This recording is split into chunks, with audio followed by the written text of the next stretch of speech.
question there. At Stymie C, asking on X as well.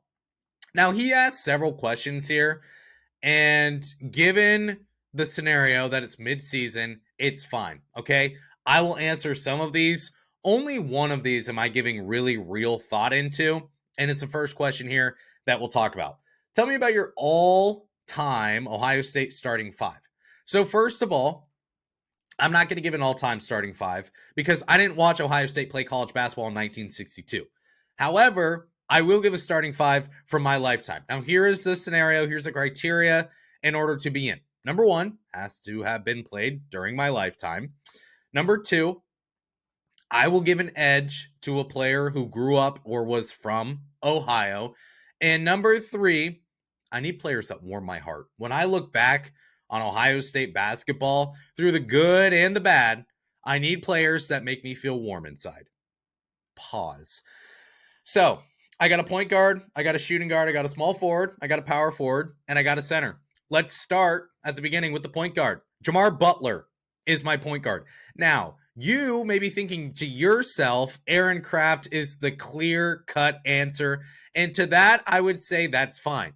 But for me personally, one of the first seasons I remember is Ohio State taking on Florida in the national championship. Jamar Butler was on that team. And that I need a player from like the very beginning of my Ohio State basketball fandom. So Jamar Butler gets the nod there. He's also from Lima, Ohio, so that helps. He played 139 games at Ohio State, 37% from the three-point line. He averaged almost 6 assists per game in his senior season, and he shot 87% from the free throw line. If I were a college basketball coach and I could pluck anyone from anywhere in the country, one thing I would emphasize is free throw shooting.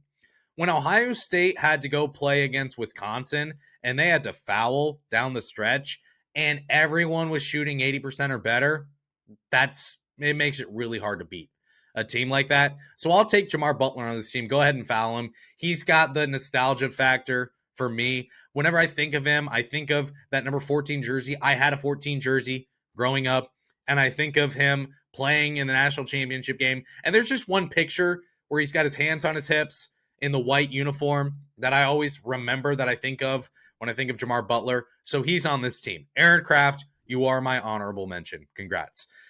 All right, shooting guard at the 2. It's got to be John Diebler, right? William Buford here is my honorable mention, but I've got to go John Diebler, all right? From Upper Sandusky, he's an Ohio kid, shot 42% from the three-point line while shooting over 6 3-pointers per game on average in 3 of 4 seasons at Ohio State. He played a total of 144 games. This is a player that you love, that when the ball's in his hands and it's a catch-and-shoot situation, you're rising up from your seat and you're expecting him to make it. You got the excitement factor there. He's probably not going to dunk all over you. I mean, he was like a 6'5" white guy, right? Don't tell Colin White that, however, because he's got some explosiveness in those calves. Colin White hopefully will play in Ohio State's game against Iowa. We'll see. Bum ankle. Said he's feeling fine after the game. So we'll see. But John Diebler is a guy who I want on this team. I think Jamar Butler, he's an assist guy. He can share the ball well. You got Jamar Butler handing the ball over to John Diebler. We love that. At the 3, I've got David Lighty. Grew up in Cleveland. You count that. 157 games played at Ohio State. The true, real 5-year player. He's an institution when it comes to Ohio State basketball. But he used the redshirt year correctly, right? Like, he played, I think, 7 or 9 games in what would have been, I think, his junior season, his true junior season. And then he got hurt. He, broke his foot or his ankle or something, out for the year. So then he comes back for a 4th and a 5th year. That's how we should do it in college basketball. Take me back to that era. 157 games at Ohio State, played 5 years, 30-plus minutes per game in his final 4 seasons, including that season when he played a couple, but he still averaged 30 minutes per game or more. He had 12 points per game or more in his last 2 seasons. He was efficient. He shot 46% from the field, 36% from the three-point line. My honorable mention here is Evan Turner, as it probably should be. But remember, I'm looking at Ohio kids. I'm looking at the nostalgia factor. And I got to sit, fun fact about me, I got to watch an Ohio State women's basketball game sitting with, not really, but literally sitting like next to these guys, because my basketball coach at the time, when I was in like 5th or 6th grade, somehow connections to Ohio State, he had connections somehow. So I got to sit with like Evan Turner, David Lighty, when he had the boot on, Dallas Lauderdale, Costa Koufis. That was the team that I got to hang out with, got a bunch of autographs. Really cool, right? Yeah, awesome. David Lighty is my favorite Ohio State basketball player of all time. And for that reason, he's on the list no matter what. Let's get a little modern, shall we? That's what we're doing with the power forward spot. I'm going with E.J. Liddell here. So he's not from Ohio. He's basically from St. Louis, like Belleville, I think, in Illinois.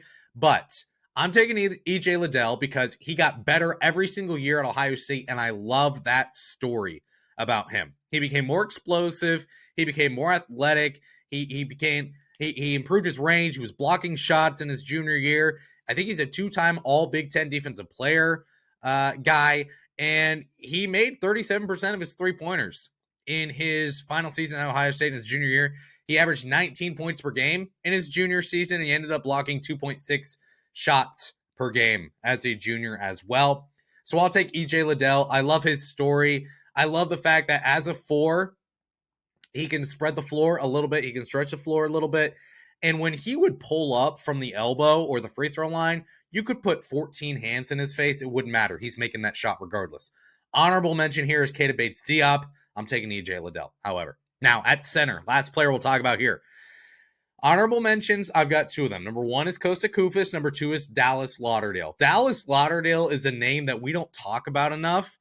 Brother just looked mean. If I'm getting guarded by Dallas Lauderdale in like 2007 Big Ten era, I would rather just go home. All right. The winner, the center that I'm taking in this starting 5 is Greg Oden. Now he's from Indianapolis. I get that. But you need, like, from all of the talent that Ohio State had, if we're not taking Aaron Kraft, if we're not taking a Keita Bates-Diop, if you're not taking D'Angelo Russell, you need like that one All-American type of player, and Greg Oden is a player I will take. So he averaged over 3 blocks per game in his only season at Ohio State. Obviously, I think 2nd-team All-American, 16 points per game, nearly 10 rebounds per game. This was your eraser. This was, if you bring the ball into the paint, this ball's getting swatted into whoever is handing out popcorn in the 5th row of the stands. We're taking Greg Oden, one of the best players to ever go through Ohio State. Obviously dealt with injuries in the NBA. Sad, but we'll take Greg Oden here in this final spot. So starting 5 for me, that we're taking some guys from Ohio, just like Jake Diebler wants, all right? Jake Diebler guy, apparently I am. I've been accused of heavily, way too heavily. The starting 5, Jamar Butler, John Diebler, David Lighty, E.J. Liddell, and Greg Oden. If only we could make that happen. Maybe ChatGPT could somehow. All right. A couple other questions here from @StymieC, and then we've got one more question after that. Best college basketball arenas you've been to? Well, technically I've been to 3. One was a Division II venue. I have been to UD Arena and the Schott. The best of those 2, UD Arena. Now, in a past life, I've been to Ohio Stadium, of course. I've gotten to sit in their press box, which was a great time. That was fun. I have been to MetLife Stadium, all up in MetLife Stadium. Citi Field, beautiful, best game presentation environment that I've ever seen. New York Mets baseball last year. Absolutely excellent. I sat in the Spanish broadcast booth, the away Spanish broadcast booth, because the Nets didn't bring anyone. The Nats, sorry, not the Nets.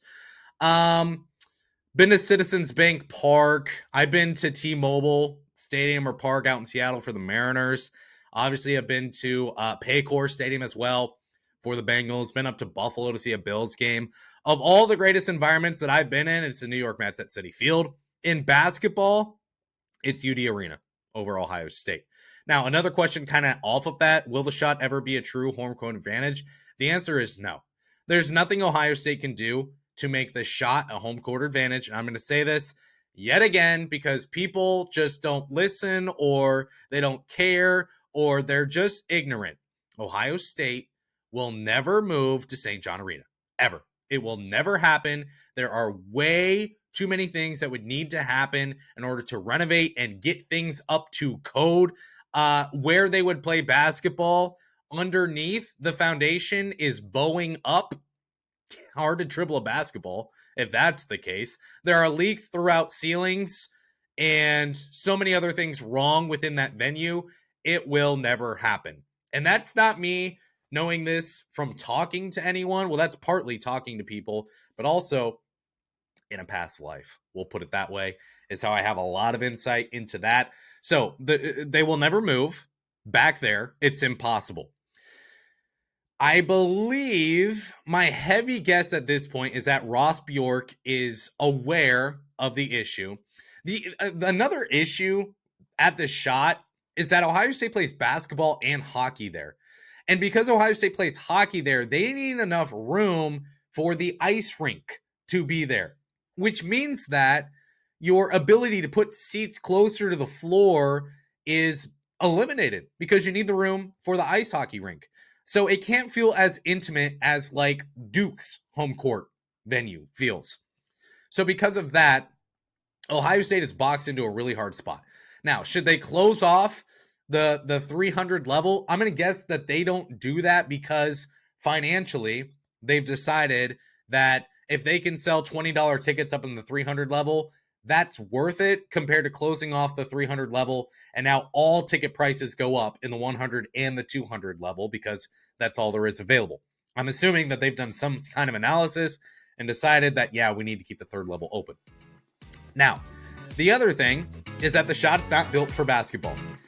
Will Ohio State build a venue for basketball? Maybe, but it's not going to be in the shortest of terms, 10 to 15 years, because you look at all the projects that were done. Gene Smith did a great job at this for Ohio State.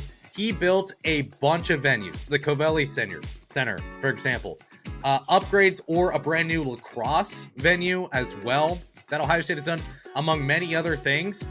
And Gene Smith did this. He upgraded all the tertiary sports because he saw the impact of NIL coming. So now all the money that was used by universities for new venues or venue upgrades is now being poured into NIL because that money can only go to certain places. And right now it's going to NIL, even with works from collectives. So that said, it could happen 10 to 15 years for Ohio State, but the Schott is never going to be a true home court advantage, ever.